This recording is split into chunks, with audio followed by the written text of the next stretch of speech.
Coming up on Arirang News, the South Korean government says it's considering another extra budget to fund more pandemic relief payments and other measures. This budget, it says, would be funded not by debt, but by tax revenues.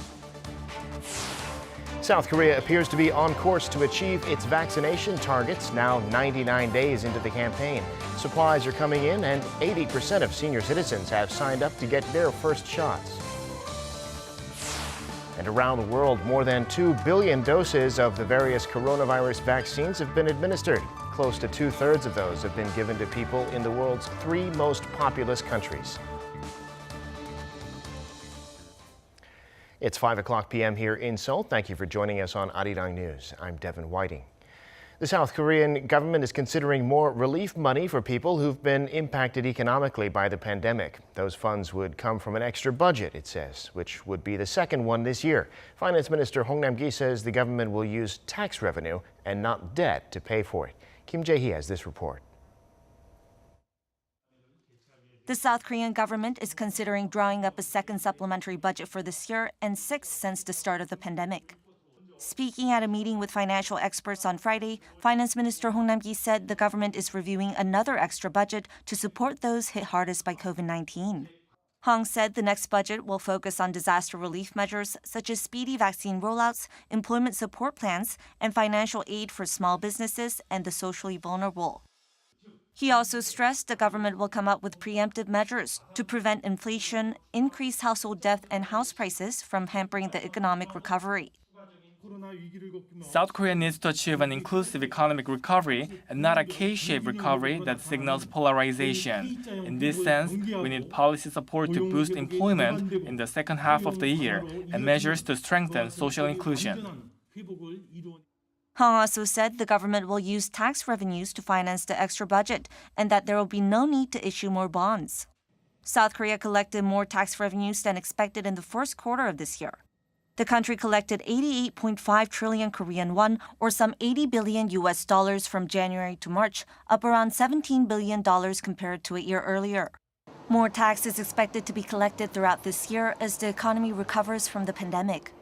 But one expert warns of potential risks that could rise from hasty use of tax revenues. From an economic perspective, refraining from issuing more deficit-covering bonds is the right move. But South Korea generally has more tax revenue in the first half than the second half. Using too much of the tax revenue in the first half raises risks of financial pressure in the second half of the year. South Korea has drawn up 5 rounds of disaster relief funds since the start of the pandemic last year. If it passes, this would be the second extra budget for the year and the 6th overall.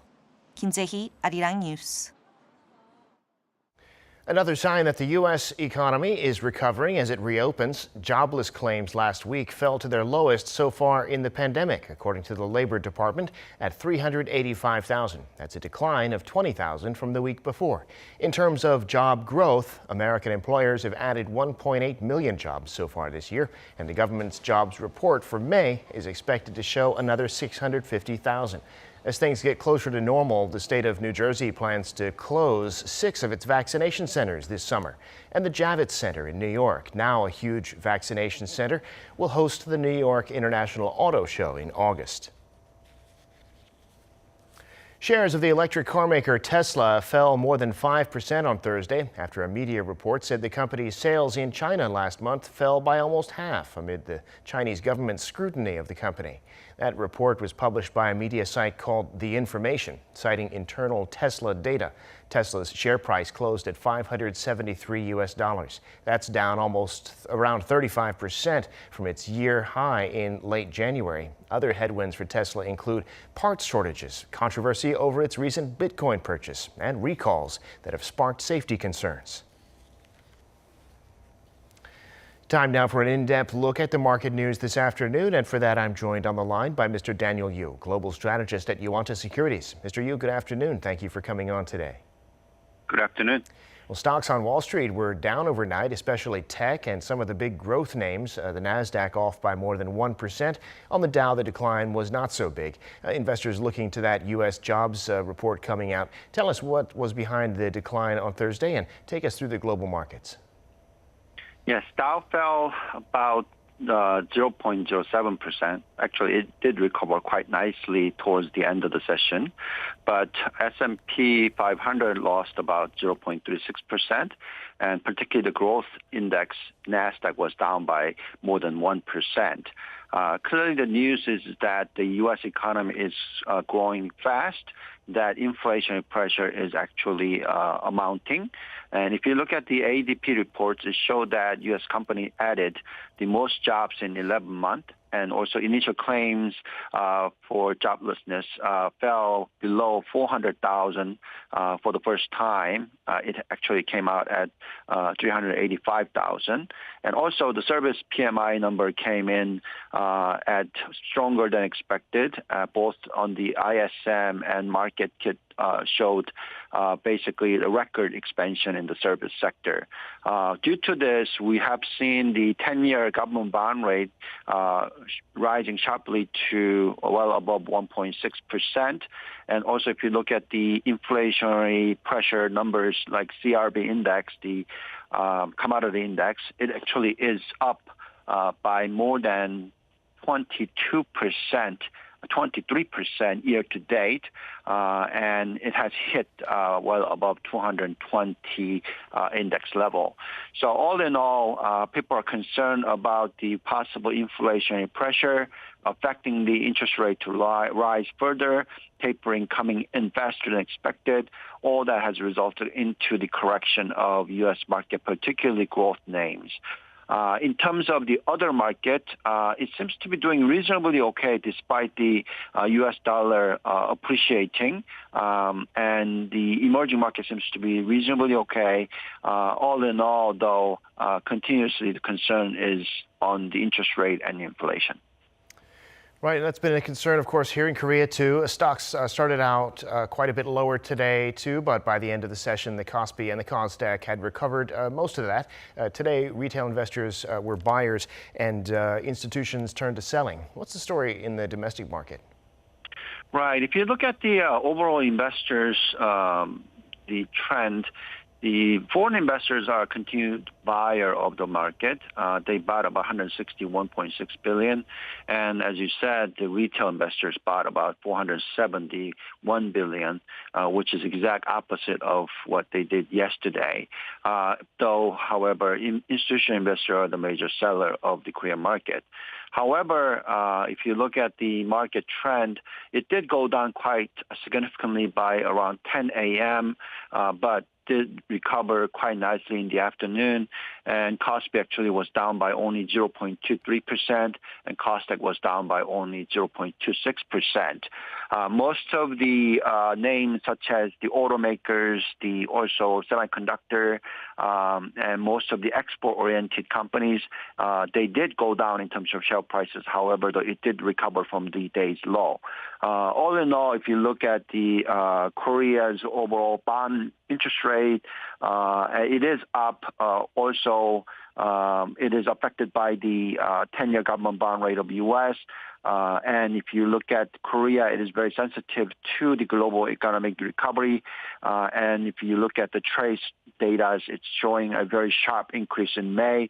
Its exports showing significantly higher by 45.6% year on year, and where the imports grew by at a slower pace, but still, nevertheless, it was up by about 37.9%.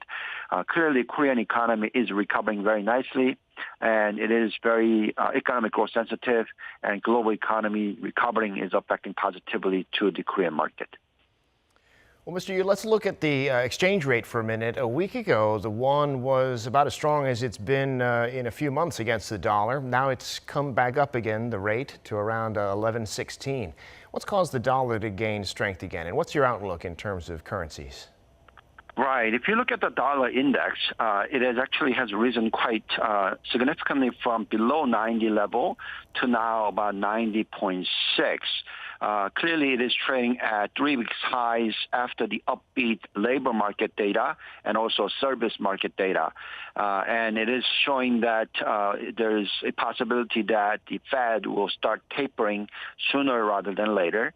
As I said earlier, ADP reports the job added the most most in 11 months. The initial job claims fell more than expected. Service PMI is showing very significant number. All that is resulting into a clearer picture of the labor market recovery. If the labor market recovers and economic recovery is coming through, then obviously U.S. dollar is not going to depreciate further. It has depreciated quite significantly in the last about year or so, from well above $100 level to now around 90 level. We think that in the future it might side trade in the future, and that affects kind of similarly to the Korean won exchange rate. Today, Korean won has risen slightly by about 0.5. It is showing 11.15 won to US dollar. We think that the trend should remain at where it is. It's not going to appreciate much or depreciate much. We think that somewhere between 1100 to 1150 would be the range bound for Korean won, and that is quite significant positive news per se in terms of the export as well as the Korean economic recovery phase.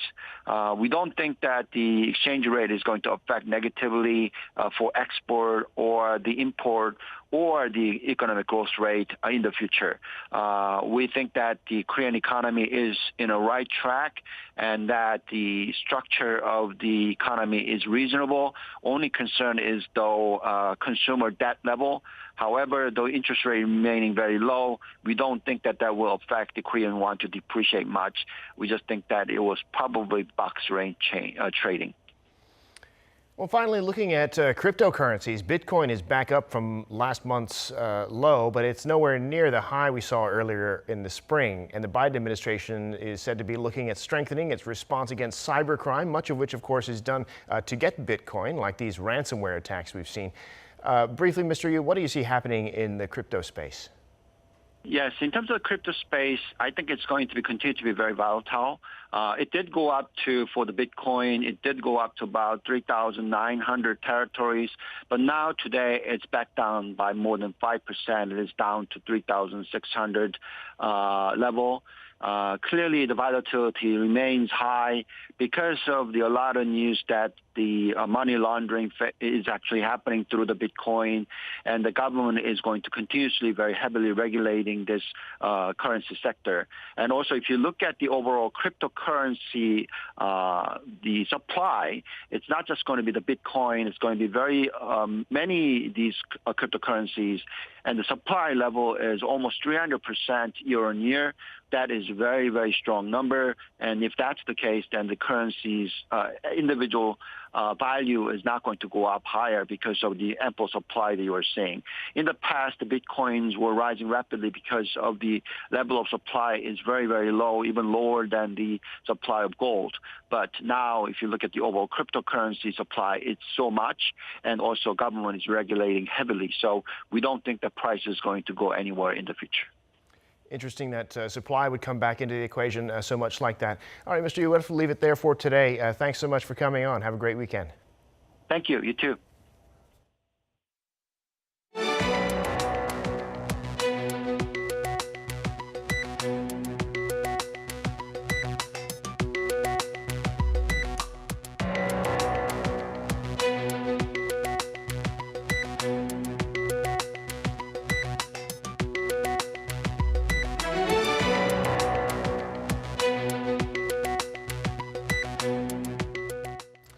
The pandemic, of course, has hit restaurants hard. They have to close early and limit their business hours and adopt new rules because of the quarantine measures.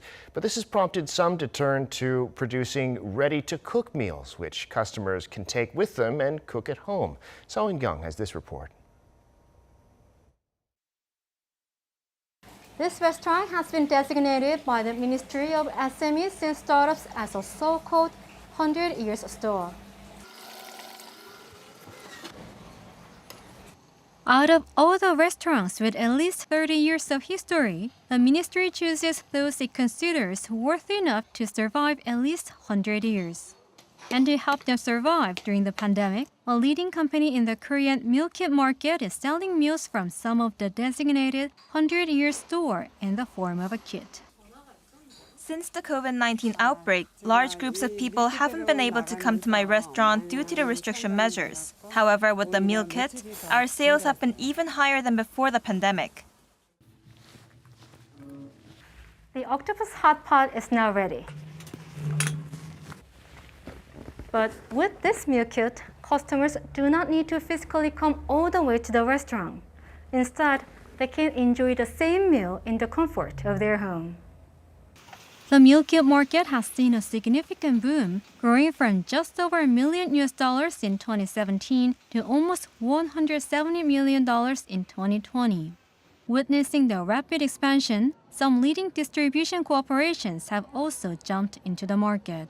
Retail giants have opened both on and offline sections only for meal kit products to meet surging demand. They have focused on selling meal kits from the must-eat places in Korea. Our customers have found it fun, convenient, safe, and cost-effective to cook well-known menus by themselves. Because the meal kit comes with fresh ingredients, more people have chosen the products over pre-cooked meals. Sales skyrocketed during the pandemic, reflecting the high demand from customers.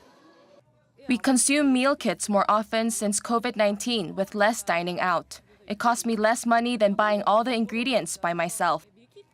With the pandemic changing people's cooking and dining habits, the meal kit market is expected to keep growing for some time. 서은경, 아리랑 뉴스.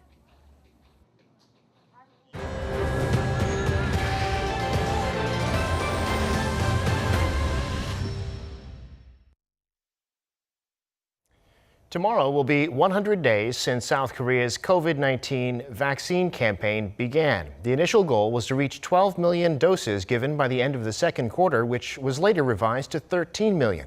Things started slowly, but now the authorities think they can beat that goal and get first doses to 14 million people. Lee Kyung-eun has the latest. 99 days into South Korea's COVID-19 vaccination campaign, it seems like the country is on course to achieve its goal of giving 14 million people at least one dose by the end of June. As of Friday, around 7.1 million people have received their first shots, and there are more than 7.6 million people who have booked their vaccinations for this month. That's about 81% of those eligible for this round, the majority being senior citizens aged 60 to 74, with the rest being dialysis patients and some teachers. In addition to these people, some 900,000 military-related personnel have been added to the second quarter inoculation campaign. They'll be getting the J&J vaccines. They're scheduled to arrive early Saturday morning. With the addition of the Johnson & Johnson inoculations, we can give first doses to more than 25% of the population by the first half of this year, which can bring us back to normalcy earlier than initially planned. The plan is most likely to be realized as so far 99.8% of the registered recipients have actually showed up for vaccination. That means not that many vaccines go wasted. But the government is trying to make sure no doses go to waste due to people not showing up. Previously, these so-called no-show vaccines were available for anyone over 30 to apply for. But starting Friday, those over 60 will get priority for the leftover vaccines as part of the government's efforts to vaccinate the most vulnerable.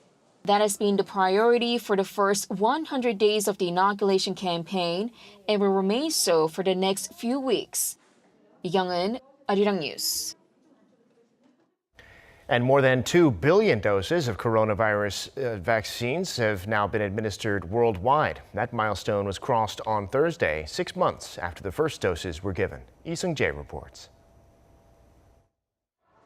According to an AFP tally drawn from official sources Thursday, more than 2 billion COVID-19 vaccines have been given across the world.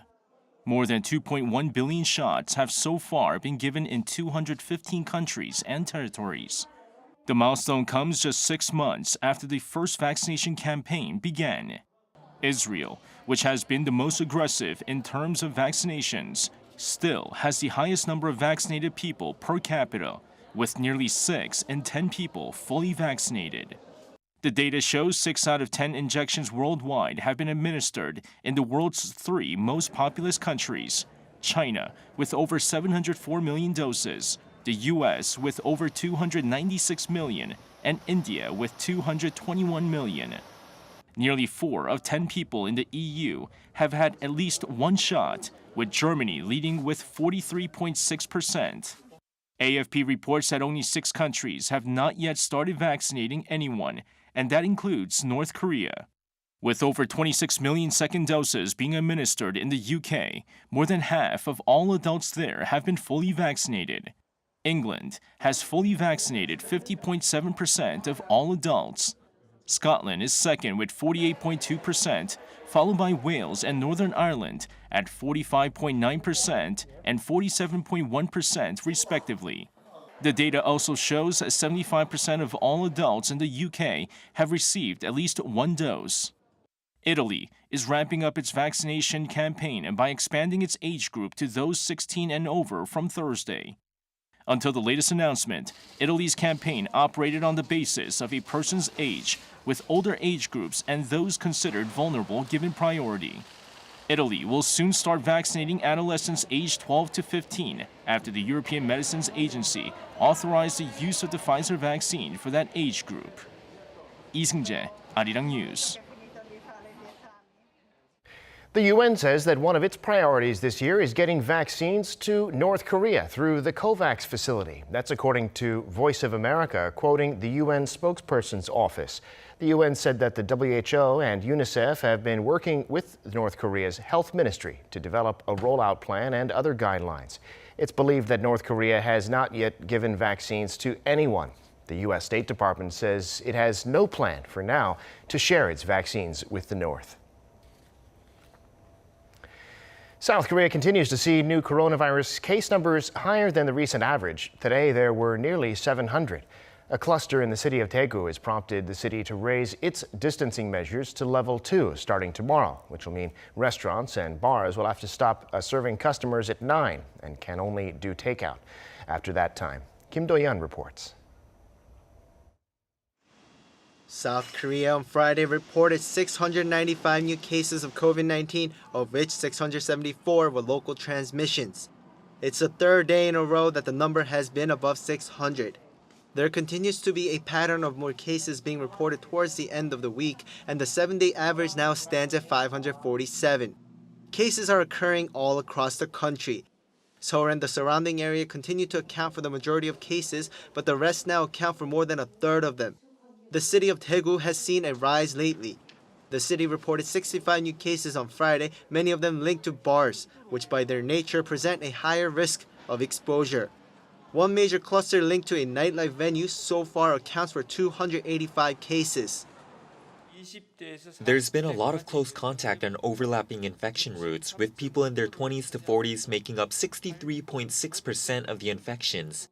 To make matters worse, the variant virus is spreading, becoming the dominant strain in this region.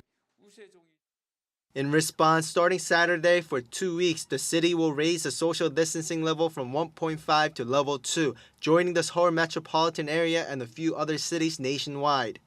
That means restaurants, bars, and cafes won't be able to let customers in after 9 p.m. The nearby city of Ulsan is also at level 2, along with Jeju Island and Chuncheon City in Gangwon-do Province. Parts of Jeollanam-do Province have gone to level 1 on a trial basis that so far appears to be successful.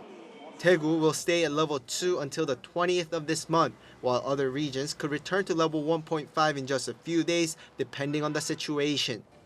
Kim Do-yeon, Arirang News. In other news, envoys from the Association of Southeast Asian Nations arrived in Myanmar Thursday for talks with the country's military as the unrest there since the February coup shows little sign of abating. The 4-day meeting is aimed at ending the chaos. ASEAN has led the diplomatic efforts to try and resolve the crisis, but observers are questioning whether the visit will accomplish much. It was around 40 days ago that ASEAN agreed to send envoys to Myanmar during their summit back in April. The boy band BTS has been dominating the K-pop headlines lately, but the girl group BLACKPINK have set another record of their own. The music video for their hit song, DDU-DU, has crossed over 1.6 billion views on YouTube. Their management company, YG Entertainment, said Friday that this is the highest number of views for a K-pop music video. It came out 2 years and 11 months ago. Last November, it became the first in K-pop history to surpass 1 billion views. BLACKPINK is around 61.8 million subscribers, the second most for a musical act next to Justin Bieber.